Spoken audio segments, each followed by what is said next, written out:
Hi there BookTube, it's Eleanor here, and today I'm doing a very exciting book haul.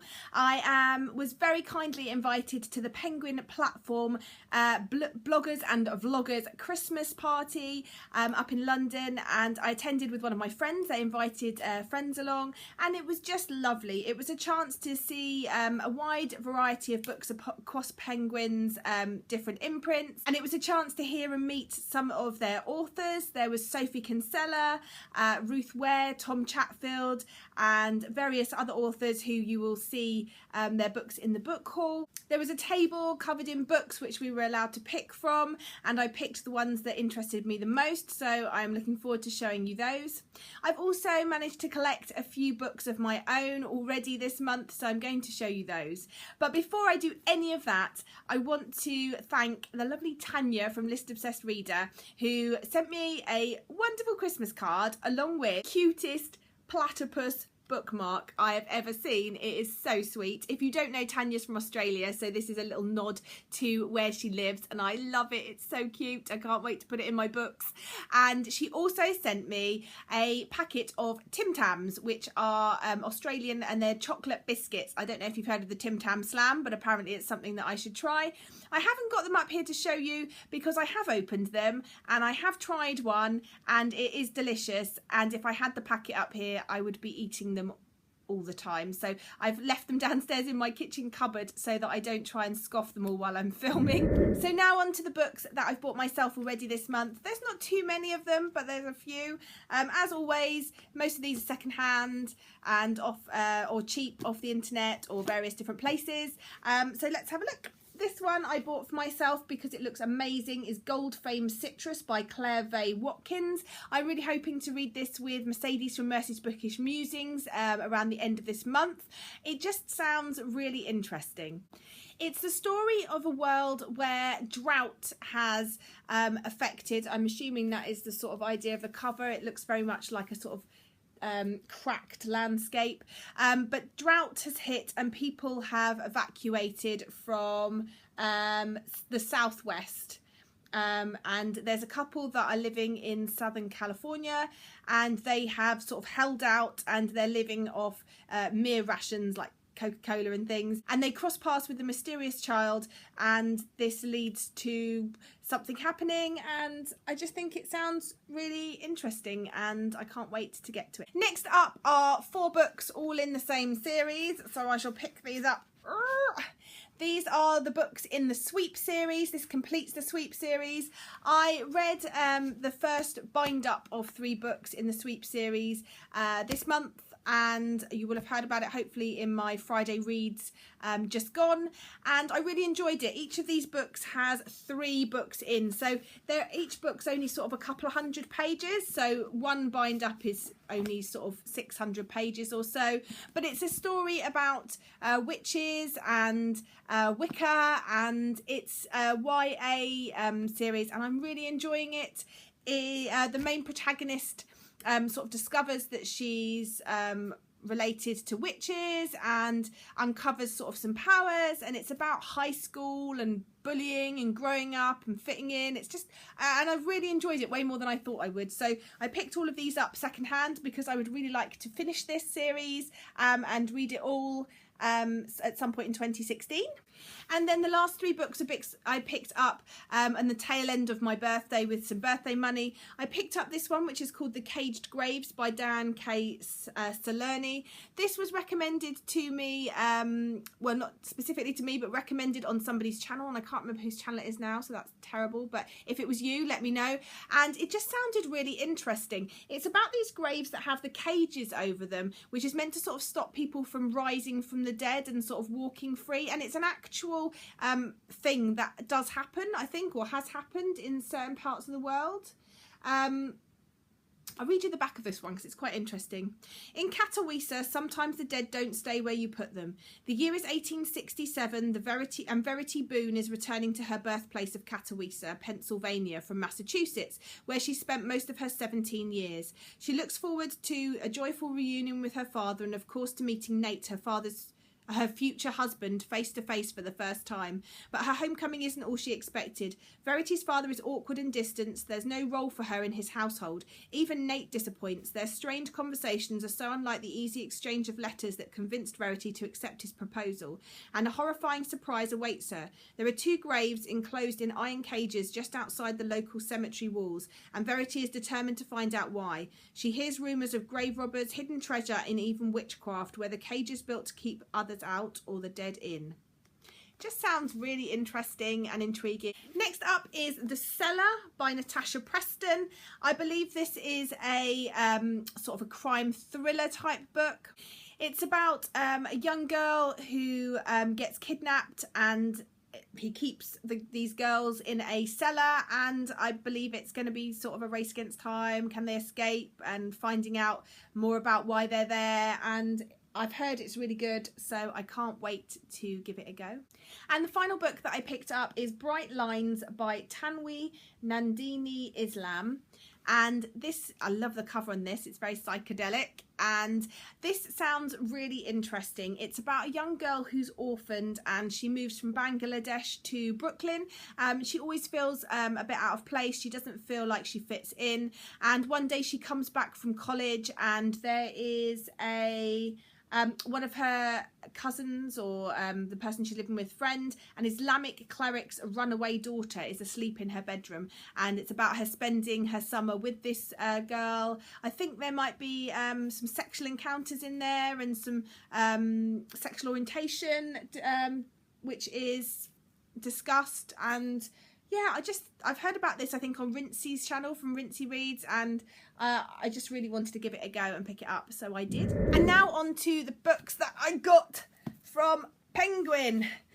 So the first one I picked up is by Tom Chatfield, who was there, and it's called Live This Book, and it's such an interesting looking book. It's very interestingly done. And the back says, do you want to spend more quality time with the people, ideas and passions that matter most in your life? In an age of weightless disposal digital products, there's a book to help you live more fully, that invites you to explore your beliefs, ambitions, friendships, memories and flights of imagination. A mixture of inspiration and reflection. It's unlike anything else you've seen before. A beautifully crafted object, blended text and design into something for you to make truly your own. Downloading 1 million digital books won't make you happy, but carrying this one just might. So let's just open it to a random page.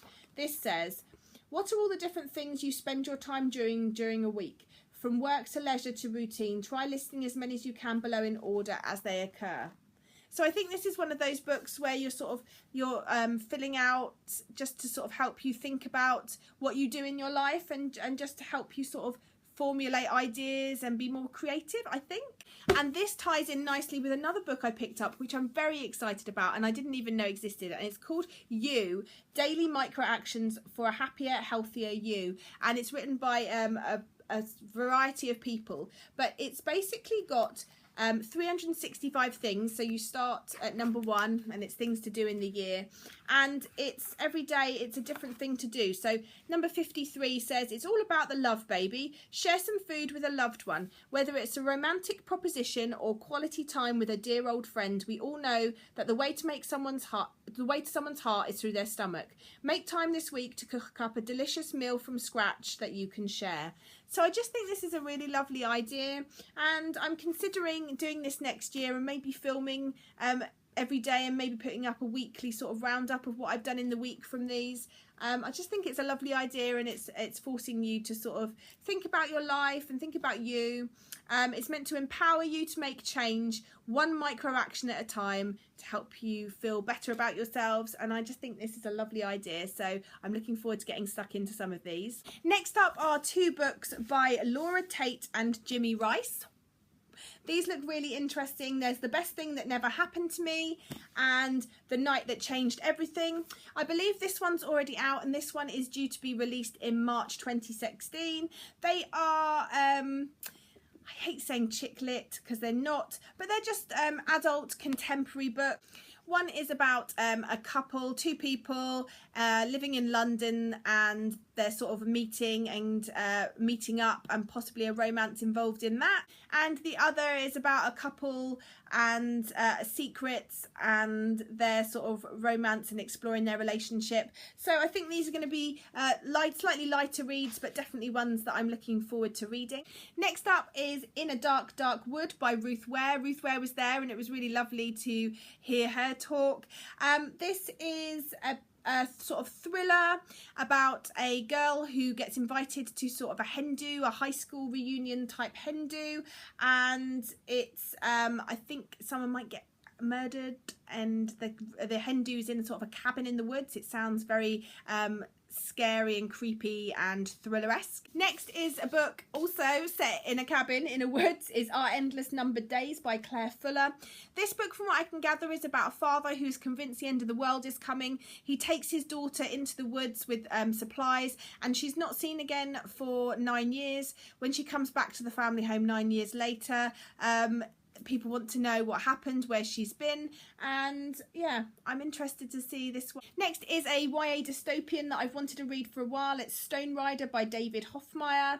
This is a book about motorbikes and a motorbike race, and the winner of the race gets a chance to get entry into this sort of sky base, which is obviously like a better place to live and a better life. It looks very sort of dystopian, and yeah, I'm excited to read this. It should be a really fun action-packed read. Next up is Anna and the Swallow Man. I don't know much about this one at all. It says on the front, on 6th of November 1939, Anna's father had to go away for a few hours. He left shortly after 11 o'clock but did not come back again. And it's about Anna and this swallow man that helps to keep her safe, or she travels with. I don't know much about this, and it's all very vague on the front, so I can't wait to give it a go and see what I think. Next is a book set in 1969. This is a proof copy. It's called The Girls by Emma Cline, and I think this is a story perhaps about a cult.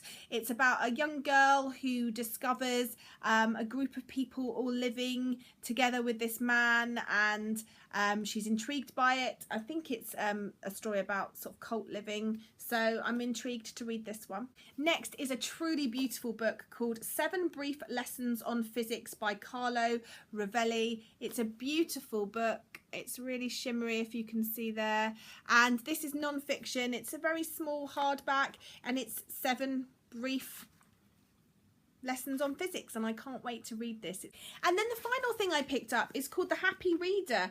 This is published and created by the Penguin Classics team, and it just sounded really interesting. I hadn't picked it up because I wasn't sure it was for me, but when I heard someone who worked in the department talk a bit more about it, it just sounded great. It's a seasonal magazine, so it comes out I think 4 times a year, and the first section is always an interview with a really interesting person about books or someone involved in books. So in this case, in this issue, it's Grimes. And then the second part of it is an exploration into one of their classic titles, but it's in an interesting way. So it could be through pictures or Instagram posts or playlists of songs. It just sounds a really interesting read and something that I wanted to see if it was for me. So I wanted to pick one up and give it a go. I can't wait. It says on the front, Winter 2015, an expansive reading, habits of the musical genius Grimes and the seductive secrets of Emile Zola's extraordinary consumerist novel, Au Bonheur des Dames. I think that's how you say it. And I can't wait to read this and let you know what I think. So those are the books that I got from Penguin Platform, and also the books that I picked up myself at the end of my birthday, and the wonderful bookmark and Tim Tams that I got from Tanya at List Obsessed Reader. So thank you for watching, and let me know if any of these pique your fancy or if you've read any of these, and I look forward to speaking to you soon. Bye for now, BookTube.